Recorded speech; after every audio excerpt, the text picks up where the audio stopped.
هاي تفو في ميوما أما باج وداتين دا دكتورة بيجي أما جمتشي سوفر رخاي هاي أفرن نياتا أفرن يادا أفرن دلقا هانايمو هاي namni ni naritti kanatti baacoo tanatti dabarse sun deebisaa haanaatti kennu afran yaadee afran nyaata afran dalagaa amma hiikoo raayii ni kagaa lamni badhaadhinaa gufuu garaa walitti keeysu hiikoon raayii afran yaadaa jechuun gimboota akka sanee lama hamlee sadii naasee afur abbaa manaatii fi haadha manaa amalli waliin ta'uu hidhii dadarii fi gammoojjii laala bu'aanii sababaa ilmaanii waan kennan dhaban afran yaadaati jechuudha.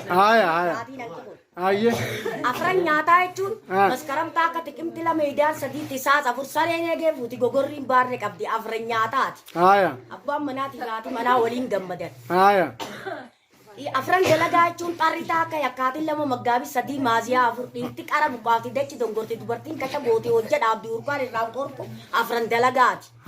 Baacoo tanaas addeeshittoo amma godina harargee baarra aanaa gooroo muxii irraa tasii dabarse. Isinii ergitee jirti. Amma shuumoon akka jette wayita distii keessa wal cinaa ol kaanee fafafafaf jennu saan naafi oshogoree lakkoofsa walii wal baruu jiraa jette.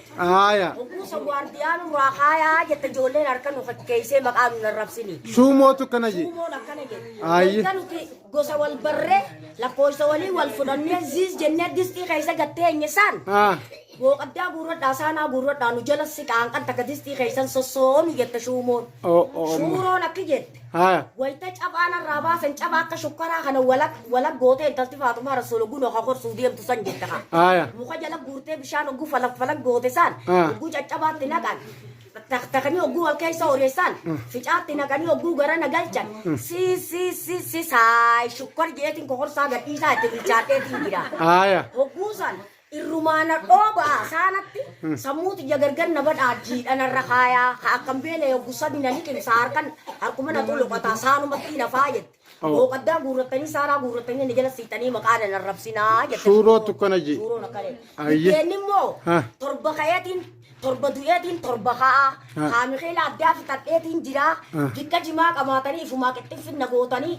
Ani sinin raandee lagu biddeen tokkoon akka malee nyaadhetanii adda jimaa qabaatanitti na namatinaa jee yaada dabarfate biddeen. Biddeenni ayyee.